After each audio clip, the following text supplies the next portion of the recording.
ইতালিতে এখন সকাল ৬টা যাইতে আছি ইতালির রাজধানী রোমের দিকে। হে আসসালামু আলাইকুম, ইতালি থেকে শেখ নিলে বলছি। সকাল সকাল রওনা করে দিলাম ইতালির রোমের দিকে। সো আমরা এখন যাইতে আছি বাস স্টেশনের দিকে। ওই জায়গাটা বাস ধরে আমরা প্রায় ৩ থেকে ৩.৫ ঘন্টা বাসের মধ্যে থাকিয়া ভ্রমণ করে তারপরে আমরা যাবো রাজধানী রোমে। যাইতে আমার কাছে অনেক বেশি ভালো লাগে, বা রোমের দৃশ্য, রোমের যে রাস্তাঘাট, রোমের যে আবহাওয়া সবকিছু মিলিয়ে দিলে আমার কাছে অনেক বেশি ভালো লাগে। কিন্তু এই বাস ভ্রমণটা আমি খুব বেশি একটা পছন্দ করি না। কোনো গাড়ি বা ট্যাক্সিতেও আমি উঠতে পারি না যদি নিজে ড্রাইভ না করি, কারণ কোনো গাড়িতে উঠলে জিনিসটা আরো বেশি বন্দি লাগে। গাড়ি একদম ছোট, ৩ থেকে ৩.৫ ঘন্টা গাড়ির মধ্যে বই থাকতে আর অনেক বেশি কষ্ট হয়। বাস যেহেতু একটু বড়, কিছু সময় চাইলে ওই জায়গায় থাকা যায়, কিন্তু পলিথিন সবসময় হাতে করে রাখা লাগে, কারণ আমার আসলে বিভিন্ন ঝামেলা আছে বাসে বইয়ে।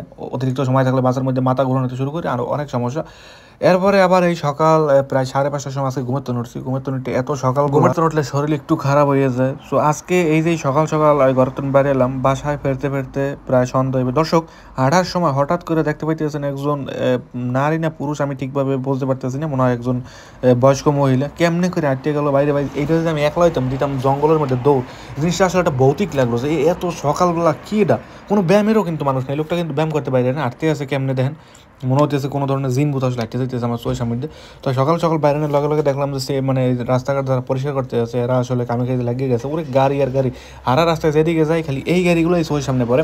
তা বাস স্টেশন বেশি দূরে না, আমরা এই পর্যন্ত গাড়িতে গেছিলাম, গাড়ি পার্কিং করে। সো এখন বাস স্টেশনের দিকে যাইতে আছি, আর কয়েক মিনিট আটলে আমরা আসলে স্টেশনে আইয়ে পড়বো।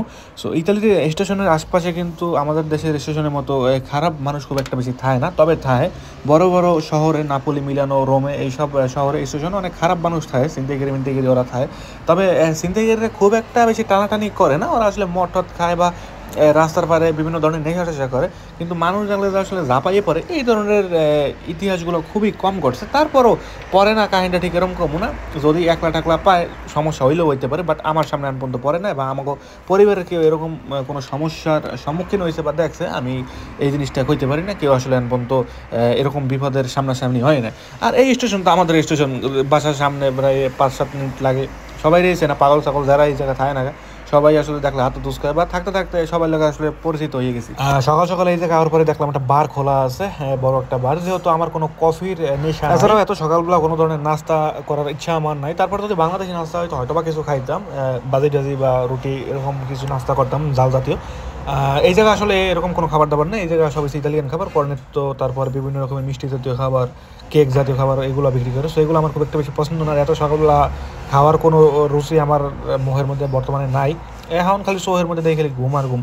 আজকে বেরোনোর পর খুব বেশি একটা শীত পড়ে না, শীত পড়ার কথা ছিল অনেক। আমরা পোশাক আশাকগুলো গেছিলাম, পরবর্তীতে পোশাক আশাক সব গাড়ির মধ্যে রাখি। পোশাক আশাক না নেওয়ার কারণ হচ্ছে আমরা এই জায়গায় বাসে চড়বো 6:30টায়। বাস রোমে যাইতে প্রায় 9:30 বাজে দেবে, প্রায় 3 ঘন্টার মতো বা 3 ঘন্টার বেশি সময় লাগতে পারে। সো 9টা 9:30টার পরে সাধারণত খুব বেশি একটা শীত লাগে না, ওই শীত এখন পর্যন্ত পড়া শুরু হয় না। আর রোমের আবহাওয়াটা সম্পর্কে আমার খুব একটা বেশি জানা নাই যে আজকে শীত না গরম। তারপরও ধরে নিচ্ছি যেহেতু রোদ থাকতে পারে, সো রোদ উঠলে খুব বেশি একটা আসলে শীত লাগে না। এলিগে আসলে পোশাক আশাক কিছু লই না। আর বাসের মধ্যে তো অল টাইম হিটার ছাড়াই থাকে, সবসময় গরমেই থাকে।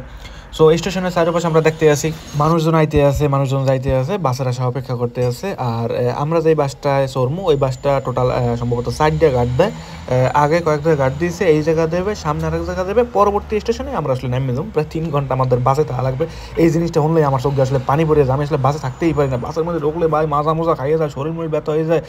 ওই যে দেখতে পাচ্ছি আছেন রাস্তাঘাট ঝাড়ু দেওয়ার কাজ চলতে আছে, সবসময় এইসব বাস পরিষ্কার রাখার চেষ্টা করে। চারিপাশ দেখলেই হয়তো বুঝতে পারতেছেন যে আমরা চাইলে এগুলোর মধ্যে ঘুমাইও থাকতে পারবেন, এরকম একটা পরিষ্কার। ওই পাশে আছে ট্রেন স্টেশন, যারা আর কি ট্রেনে যাইতে চান এরা এই জায়গায় ট্রেনও চড়তে পারবেন। এই স্টেশনটা বিখ্যাত একটা স্টেশন, এই জায়গায় ট্রেন আছে, এই জায়গায় বাস আছে, সমস্ত রকমের সার্ভিস এখানে পাওয়া যায়। 6:30 বাস ছাড়বে, আর কিছু সময় বাকি আছে। বাস খুব একটা বেশি দেরি করে না, যদি রাস্তাঘাটে জ্যাম ট্যাম না থাকে। দেরি করেই না কইতে গেলে। এইসব দেশে বাসগুলো না বিমানের মতো চলে, যেই টাইম কইবে ওই টাইমে থামাইবে, আবার ওই টাইমে নামাইবে, মানে সবসময় টাইম মেনটেন করে ওরা। তা এইসব দেশে টাইম মানিয়ে চলা সম্ভব, রাস্তাঘাট সবসময় ফ্রি থাকে, খুব বেশি একটা জ্যাম ট্যাম থাকে না, ট্রাফিক থাকে না খুব একটা।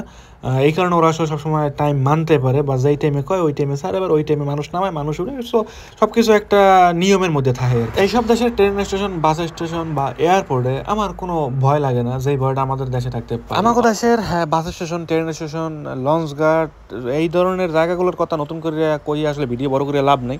সো এই যে বাসটা দেখতে পাইতে আছেন, এই বাসটা আসলে আমরা যাবো এই বাস না, আমাকে বাস আইতে আরো মনে হয় কয়েক মিনিট লাগতে পারে।